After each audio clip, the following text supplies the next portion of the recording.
Picture this, if you will. It's spring of 1823, and the American frontier is still this wild, untamed thing that swallows men whole and spits out legends. Montana's Paradise Valley stretches before you like something out of Genesis, endless grasslands rolling between mountain walls so massive they make you feel like an ant contemplating cathedrals. This is where beaver streams run cold and clear, where a man with 30 steel traps and the right knowledge could pull $3,000 worth of pelts from the water. $3,000. In 1823, that's enough to buy a small farm back east, or set yourself up as a gentleman in any city from Boston to New Orleans. But here's the thing about Paradise Valley that the name doesn't tell you: it runs right through the heart of wolf country. Josiah McGraw knew this, of course. 28 years old, raised in Kentucky by a mother who'd married into the Cherokee Nation, McGraw had learned to read the wilderness like scripture. His grandmother, a Cherokee woman whose English name was Mary but whose real name meant "she who speaks with trees," had taught him things that white frontier schools never dreamed of. How to read bark patterns that told you which trees held the strength of centuries in their grain, which sounds meant water was close, and which sounds meant death was closer. How to move through forest like smoke, taking only what you needed and leaving the rest for tomorrow. Those lessons were about to become the difference between fortune and fangs. McGraw, trapped alone by choice. No partners meant no split profits. And in the beaver business of 1823, every pelt counted. The fashion capitals of Europe couldn't get enough beaver felt for their top hats, and a smart trapper who knew where to set his steel could retire wealthy before his 30th birthday. But the best beaver streams, the ones where the animals built dams like natural architects, and the water ran deep enough for quality pelts. Those streams ran through territories where even the Blackfoot hunters traveled in groups. Smart money said stay away from Paradise Valley in spring. Smart money said wolves get hungry after a hard winter, and a lone man with a horse full of supplies looks like dinner delivered by Providence itself. But McGraw had studied the maps, talked to the old voyageurs who remembered when this country was still French territory, and he'd spotted something others missed. The valley held a chain of beaver ponds that hadn't been trapped in 3 seasons, virgin territory, the kind of opportunity that comes once in a lifetime. So, on May 15th, 1823, Josiah McGraw rode into Paradise Valley with 30 steel traps, his grandmother's teachings, and enough supplies for 6 weeks of solitary trapping. His horse was a reliable bay gelding named Copper, steady around gunfire and smart enough to find water. His rifle was a Pennsylvania long gun that could put a ball through a silver dollar at 100 yards. His knife was Cherokee-made, the blade forged from steel his grandmother had somehow acquired, and the handle wrapped in blessed sweetgrass. He felt prepared for anything the frontier could throw at him. And for exactly 4 hours and 27 minutes, he was right. The morning had gone perfectly. McGraw found his first beaver dam exactly where the old French maps suggested it would be. The pond was deep, the lodge was active, and fresh chewed stumps told him this was a family operation, probably 6 or 7 animals worth top-grade pelts. He'd set 4 traps with the care of a watchmaker, positioning each one along the beaver highways that ran underwater from lodge to feeding grounds. That's when his world changed in heartbeats. Copper screamed. Not the whinny of a spooked horse, not the snort of an animal catching an unfamiliar scent. This was the sound a horse makes when 500 pounds of grey death comes out of nowhere and brings it down hard. McGraw spun around from his trap setting to see Copper on his side, throat already torn open, and something that looked like a nightmare-made flesh standing over the kill. The wolf was massive. Not just big massive in a way that redefined what the word wolf meant. Its shoulders stood higher than McGraw's waist, its head was broad as a dinner plate, and when it looked up from Copper's steaming blood to lock eyes with McGraw, there was an intelligence there that made his skin crawl. But that wasn't the worst part. The worst part was when 26 more wolves stepped out of the shadows. They emerged like smoke given form, grey and brown and black shapes materializing from behind trees and rocks and fallen logs, where McGraw would have sworn nothing larger than a rabbit could hide. 27 wolves total, more than McGraw had bullets even if every shot was perfect.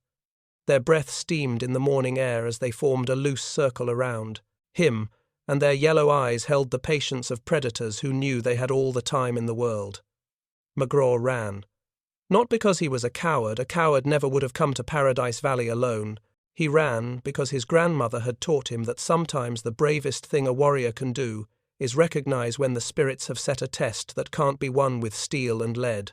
He ran because 27 wolves meant this wasn't a random encounter. This was a coordinated hunt, and he was the prey. He crashed through underbrush that tore at his buckskin shirt and slashed at his face.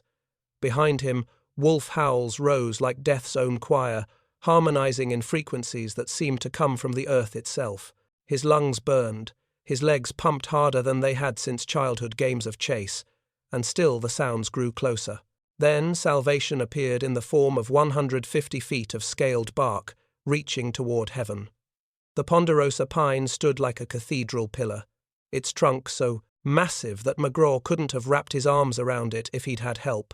More importantly, its bark was deeply furrowed, offering handholds and footholds that might let a desperate man climb fast enough to outrace death.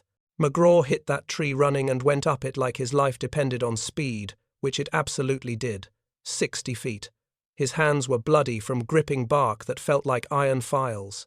His buckskin shirt was soaked with sweat that froze in the mountain air. But when he finally dared to look down, the wolves were circling the base of his tree like mourners around a grave they knew would soon be filled. The alpha, the massive grey nightmare that had killed Copper, sat on its haunches and looked up at McGraw with what could only be described as a smile. This was no chance encounter. This was siege warfare, and McGraw's only kingdom was the canopy above. As the sun began to set on his first day as a prisoner in his own fortress, Josiah McGraw realized that everything his Cherokee grandmother had taught him about surviving in the wilderness was about to be tested in ways she never could have imagined. And somewhere below in the gathering darkness, 27 wolves settled in to wait. Dawn of Day 2 found Josiah McGraw doing something that would have impressed military engineers from West Point to Vienna. He was analyzing his battlefield with a strategist's eyes. 60 feet above a pack of patient wolves, clinging to a ponderosa pine with hands that felt like raw meat, McGraw forced himself to think like his Cherokee grandmother had taught him, not like prey. Like a warrior who'd been given an impossible situation and needed to turn it into something survivable. The first thing he noticed was that he wasn't alone up here in the canopy. 7 massive trees grew close enough that a desperate man might be able to leap from one to another. Their branches interwove like the fingers of giant hands, creating what amounted to natural bridges 30 feet above the forest floor. It was risky as hell, but then again, everything about his current situation qualified as risky as hell. The second thing he noticed was that the wolves below had organized themselves into shifts. Think about that for a moment. We're not talking about dogs here, or even regular wolves.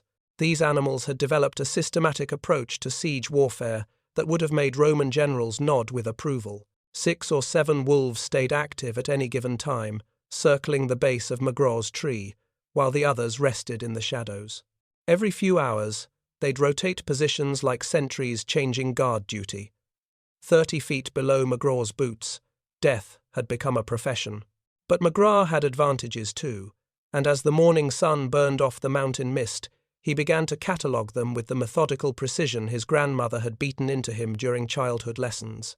His hunting knife was Cherokee-made steel, sharp enough to shave, with and strong enough to cut through leather. His buckskin shirt could be sacrificed for cordage if necessary. The Cherokee had been making rope from deer hide since before white men knew this continent existed. And most importantly, he carried in his head 3 decades worth of forest wisdom that most frontier trappers never bothered to learn. Using his knife and strips cut from his own shirt, each cut deliberate, each piece measured against future need, McGraw began construction of what would become the most unusual fortress in frontier history. He selected the massive pine where he'd spent the night as his central tower. The tree had split into 3 main trunks about 40 feet up, each fork offering different escape routes should the wolves somehow find a way to climb. It was perfect natural architecture, like the forest itself had designed a defensive position and waited 200 years for the right desperate man to recognize its potential. The first platform took 6, agonizing hours. McGraw worked with the concentrated intensity of a man who knew that every mistake might be his last. He lashed branches together using braided bark strips and a Cherokee diamond weave technique his grandmother had called spider's blessing, a pattern that distributed weight across multiple connection points and actually grew stronger under stress. The engineering was part intuition, part desperation, and part cultural knowledge that went back centuries. While he worked, McGraw sang, not because he felt like celebrating exhaustion and terror had beaten any joy out of him hours ago. He sang because music served multiple purposes in his current situation. Partly for courage, yes, but mostly to track which wolves responded to which sounds. He mixed Amazing Grace with Salagi morning songs, noting how certain notes made ears prick up below, how others seemed to calm the restless pacing. Knowledge was survival, and every detail mattered when you were outnumbered, 27-1. By afternoon, sweat-soaked and shaking from exertion, McGraw had created crude rope bridges to 2 adjacent trees. The construction drew from 3 different cultures' worth of engineering wisdom. French voyageur knots that wouldn't slip when wet, learned from old trappers who'd worked these mountains when they still belonged to fur companies. Cherokee bentwood techniques that his grandmother had used to build fish traps, methods for distributing weight across multiple branches so that no single point carried too much load, and Kentucky barn-raising principles of counterbalance that he'd absorbed watching neighbors help each other put up structures that needed to stand against prairie winds. The pine resin he smeared on the rope served as grip coating, sticky enough to provide purchase even with bloody hands. The prayers he muttered while working served as safety equipment for his sanity. His nearest miss came when reaching for water-catching moss that grew in the tarn junction between 2 large branches. The branch looked solid, thick as a man's waist, green with healthy bark. But appearances lie, especially when you're gambling your life on wood that's been weakened by years of mountain weather. The branch cracked like a musket shot. McGraw dropped 15 feet in a heartbeat, his stomach lurching into his throat as gravity tried to deliver him to the wolves like a gift from heaven. His right hand caught a smaller branch one-handed, the impact nearly dislocating his shoulder as his full weight slammed against the pine. Below him, the wolf pack danced in anticipation, their excited yips and snarls rising like applause from hell's own theatre. For 10 seconds that felt like 10 years. McGraw hung there by one hand, feet kicking at empty air, while 27 sets of yellow eyes watched him struggle. Then training kicked in. Cherokee boys learned to climb before they learned to walk properly. And muscle memory saved him when conscious thought might have failed. He swung his legs up, hooked his knees around the branch, and hauled himself back to safety while his heart hammered against his ribs like a caged bird. That night, secure on his first real platform with walls of woven branches and a roof of pine boughs, McGraw took inventory of his resources with the cold calculation of a general planning a campaign, 14 bullets remaining in his powder horn, 60 feet of rope that could still be trusted, either salvaged from his original gear or braided from his own clothing. 1 knife that had already proven its worth a dozen times over, 3 pounds of jerked venison in his leather shoulder pouch, enough for maybe 4 days if he rationed carefully, and most importantly, the accumulated knowledge of 2 cultures that understood how to live with the wilderness instead of simply trying to conquer it. He also had one other resource that couldn't be measured or weighed: the absolute certainty that no rescue would come. Mountain men avoided Paradise Valley this season. The spring beaver runs hadn't started yet in most areas, and the risk of late snowstorms kept even the most experienced trappers closer to established camps. Jim Bridger was probably 300 miles south. Hugh Glass was working the Yellowstone country. The nearest trading post was Fort Union. 8 days hard riding through territory that might be crawling with hostile Blackfoot warriors.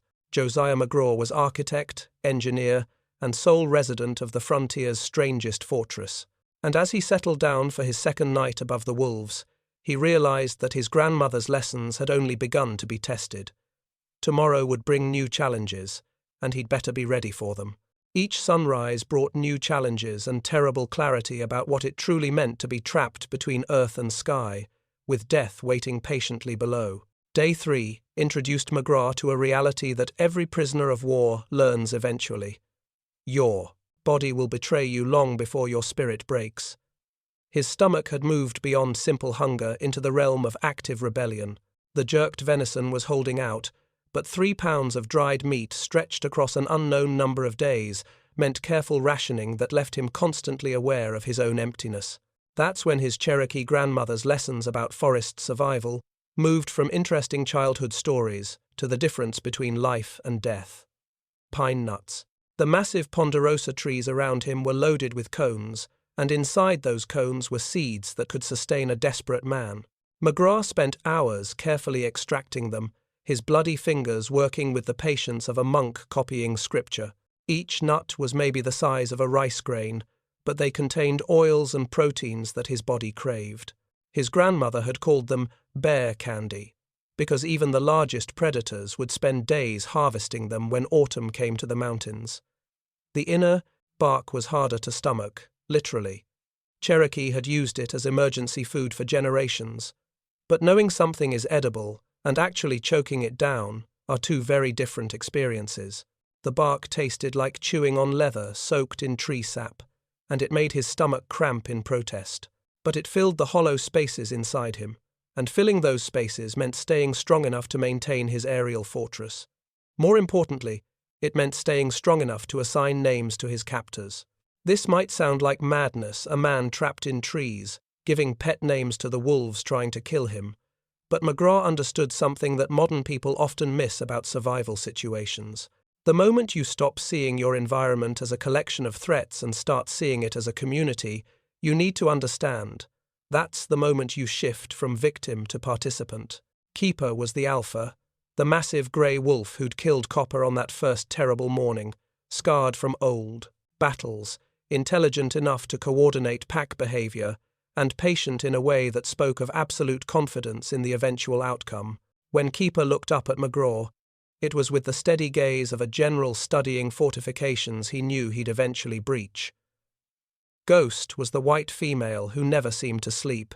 While other wolves rotated through rest periods, Ghost maintained a constant vigil, her pale form moving through the shadows like moonlight given substance. She was smaller than Keeper, but somehow more unsettling, because her attention never wavered. Ever. Broken Ear had lost the tip of his left ear to some long-ago fight, and he'd developed the disturbing habit of climbing higher up the trunk than any wolf should reasonably be able to manage. Not high enough to reach McGraw, but high enough to demonstrate that the gap between safety and death was smaller than it appeared. Day 4 brought rain, and with it a lesson about why most people die of exposure rather than dramatic predator attacks. Mountain rain in spring doesn't mess around. It comes down like the sky has opened a floodgate, turning everything into a slippery nightmare that can kill you just as dead as any wolf pack. McGraw's rope bridges became treacherous as wet leather, his platforms turned into shallow pools, and the temperature dropped enough to make him seriously worry about hypothermia. But the Cherokee side of his education had prepared him for this too. Using curved pieces of bark, McGraw built rain catches that funneled water into containers made from his own leather gear. The technique was something his grandmother had shown him during a childhood camping trip, back when survival skills seemed like interesting games rather than the difference between living and dying. Position the bark at the right angle, make sure the water flows toward the center, and you can collect enough fresh water to last for days. The wolves, meanwhile, waited warm and dry beneath the thick canopy, occasionally shaking rainwater from their coats, like they were demonstrating just how comfortable they were with playing this game indefinitely. His shelter expanded during the rain, 4 trees now, connected by an increasingly complex network of platforms, cache points, and false beds designed to confuse any watcher trying to figure out exactly where he spent his nights. McGraw was becoming an architect of survival, building the frontier's strangest fortress, one desperate innovation at a time. Day 5 brought horror that would haunt his nightmares forever. Jacques Dubois stumbled into the clearing at dusk, wounded from his own misadventures somewhere deeper in Paradise Valley. McGraw screamed warnings from above, his voice cracking with desperation as he tried to communicate the danger. But Dubois was delirious with fever, probably from an infected bear mauling based on the way he moved, and he couldn't understand why someone was yelling at him from the trees. The wolves took 40 minutes to finish him. 40 minutes of screams that started human and ended as something else entirely. McGraw could only witness, gripping his platform so hard that his knuckles went white, adding Dubois' death cries to a collection of sounds that would echo in his head for the rest of his life. But even this horror served a purpose in the cold mathematics of survival. While the pack gorged on their unexpected meal, McGraw improved his weapons. He'd been working on a bow made from springy pine bough and arrows fashioned from the straightest shoots he could find. The work required absolute precision. Arrows that flew crooked were worse than useless, and a bow that broke at the wrong moment could mean death. Day 6 tested his sanity in ways that physical hardship never could. Exhaustion brings visions, and McGraw found himself slipping between worlds in ways that terrified him more than the wolves ever had. His grandmother sat beside him on the platform, teaching him to braid sweetgrass while explaining how the spirits of the forest were testing his worthiness. The wolves below transformed into Cherokee warriors, waiting to guide him across the river of death, their yellow eyes becoming the warm brown of his childhood teachers. McGraw jerked awake to discover he'd sleepwalked to the very edge of his platform, one step away from joining Dubois in whatever realm the dead inhabit. The near fall shocked him back to reality, but it also delivered a message that cut through exhaustion and hallucination alike. Die trying, or die waiting. Those were his only choices. Day 7 dawned with a decision that would either make him a legend or a cautionary tale. McGraw had 3 arrows worth trusting, 14 bullets if his powder had stayed dry, and rage enough to take on 30 wolves. More importantly, he'd figured out how to turn his aerial advantage into something approaching a fair fight. The pack had grown comfortable with their siege. They'd established routines, claimed territories around the base of his trees, and settled into the patient rhythm of predators who knew their prey couldn't escape forever. They were about to learn that sometimes the prey fights back. McGraw's escape became frontier legend before the smoke cleared from his rifle, but the real story of what happened that morning is even more remarkable than the tales told around campfires from the Rockies to the Mississippi. Dawn of Day 8 found him positioned on his highest platform, bow in hand, studying the wolf pack with the cold calculation of a general planning a decisive battle. 7 days of observation had taught him their patterns better than they knew themselves. Ghost, the white female, always positioned herself directly beneath his main tree at sunrise. Broken Ear claimed the eastern approach where the morning light created shadows perfect for ambush. Keeper, the massive alpha, held the center of their formation like a chess master controlling the board. McGraw's first arrow took Ghost through the heart from 60 feet above. The shot was perfect, a tribute to his grandmother's teachings about patience and his own desperate determination to see another sunset. Ghost dropped without a sound, her white fur suddenly stained crimson, and for one frozen moment the entire pack stood motionless, as their eternal sentinel simply ceased to exist. That moment of confusion was all McGraw needed. His second arrow found Broken Ear, as the pack began to comprehend that their siege had suddenly become a battlefield. His third arrow missed Keeper by inches, but it didn't matter because by then McGraw was already moving, descending through his network of platforms with the fluid grace of a man who'd spent 7 days learning every branch and rope by heart. At 30 feet above ground, he drew his Pennsylvania long rifle and began putting bullets into strategic targets, not random killing strategic shooting that spoke to 7 days of studying pack dynamics and understanding exactly which wolves held the social structure together. Military tacticians from European academies would have nodded in approval at McGraw's target selection. Take out the lieutenants, disrupt the command structure, and even the most disciplined force can collapse into chaos. Which is exactly what happened. With Ghost dead, Broken Ear dying, and 2 more pack members down from rifle shots, the remaining wolves found themselves leaderless in the face of an attack they'd never anticipated. Dominance fights erupted as various animals tried to claim alpha status. Younger wolves scattered toward the tree line. Even Keeper seemed uncertain for the first time since the siege began. McGraw hit the ground running and never looked back. He stumbled into Fort Union 2 days later, 40 pounds lighter and forever changed. His clothes hung on him like scarecrow rags. His hands were scarred from tree bark and wolf-bone arrows, and his eyes held the 1,000-yard stare of a man who'd looked death in the face and somehow convinced it to blink first. But survival was just the prologue to success.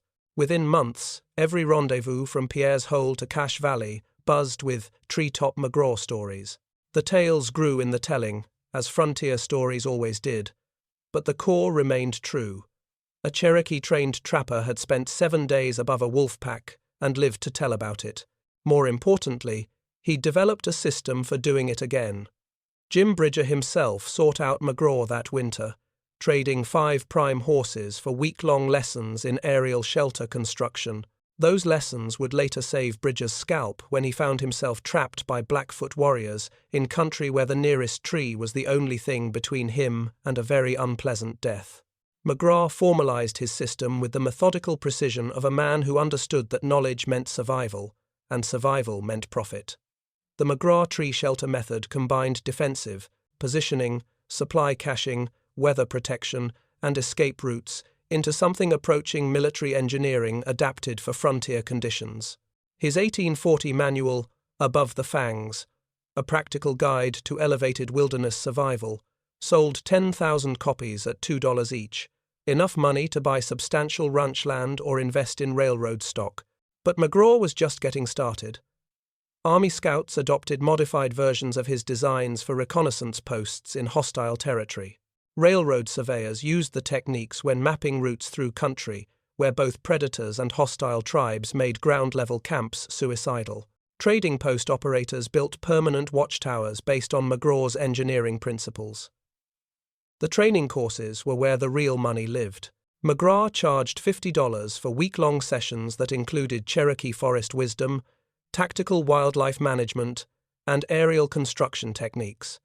$50 was serious money in the 1840s, enough to outfit a complete trapping expedition or buy a good horse and riding gear. But for mountain men whose lives depended on surviving impossible situations, the investment paid for itself the first time they needed to build a shelter above predators. His students included names that history would remember. Joseph Meek survived 12 days above grizzlies in Yellowstone country using modified McGraw techniques, later crediting the system with saving his life when bears cornered him during a solo scouting mission. Mariano Medina built permanent trading post watchtowers throughout Colorado Territory based on McGraw's engineering principles, creating defensive structures that protected merchants and trappers for decades. McGraw invested his profits with the same strategic thinking he'd applied to surviving wolf sieges. Beaver pelts were already declining as silk hats replaced felt in European fashion, but cattle ranching was expanding across Western territories. Railroad stocks were risky but potentially enormous payoffs for investors smart enough to get in early. Land speculation in territories that would eventually become states offered generational wealth for those willing to wait. When Josiah McGraw died peacefully in Denver, December 1871, his funeral drew hundreds of mourners from across the frontier spectrum. Cherokee delegates traveled from Indian Territory to honor a man who'd carried their traditional knowledge into white civilization and made it profitable. Mexican vaqueros rode up from New Mexico, remembering trading post watchtowers that had saved their lives during Apache raids. Boston bankers sent representatives to honor an investor whose early railroad commitments had helped fund transcontinental expansion. Grizzled mountain men who'd learned his techniques decades earlier stood beside Denver society ladies who knew him only as a successful businessman. The empire built on 7 days of terror had touched lives across a continent. His great-grandson would use modified McGraw techniques behind Japanese lines during World War II, building elevated observation posts that helped coordinate resistance activities in occupied Philippines. Today, wilderness survival schools still teach the McGraw method to outdoor enthusiasts and military personnel, though few students know it originated with a desperate man, patient wolves, and the absolute refusal to surrender when surrender seemed like the only logical choice. Sometimes the difference between death and legend is nothing more than the will to outlast whatever's trying to kill you.